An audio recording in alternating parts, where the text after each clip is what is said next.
Okay, we are continuing the discussions. What I am saying is that every individual on this earth, you have genetic identity, that is natural identity, genetic identity. We are born into a family or a society. So the best way to define a family is a society. You are born into a society. We have a large society and we have small societies. And nowadays, because of the globalization, we have countries and continents and all these things, and we know each other. So when we are talking about a community, we are talking about a very large range of things. But this is not what I'm talking about. I'm talking about your family. Define the meaning of family according to where you live,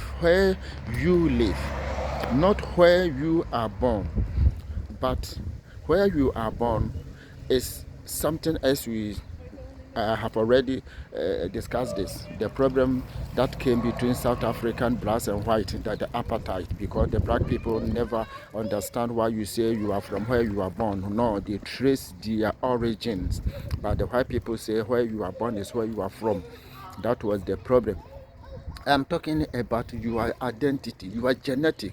You are born into a society where you are born into genetically. When we go to the hospital and check your blood, we can see your ancestral trace. That is what we call family.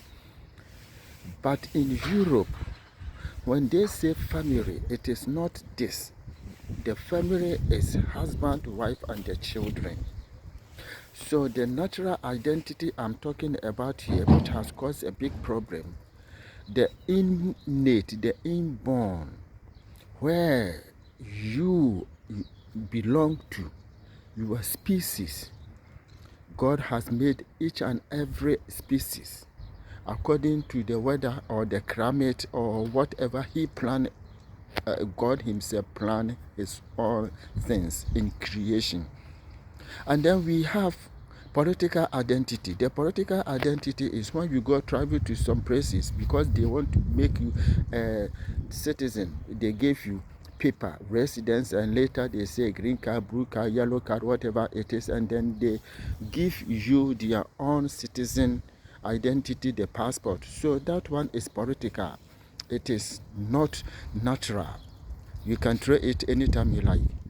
And then I also say, if you excuse me, I use this word because the European will not accept if I use this word as artificial. But according to my own local culture, it is artificial.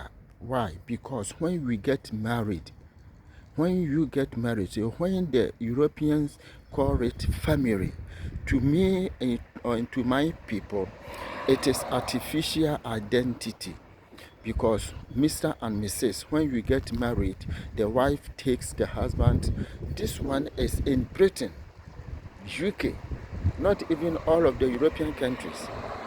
Mr. and Mrs., Mr. and Mrs. So your identity becomes, if you're a woman, your husband. That means that is what some women also are saying, that why always men. So your children also take your name. But in Africa and so many places, it is not like that. So if you can excuse me to say, this is artificial identity. We shall continue.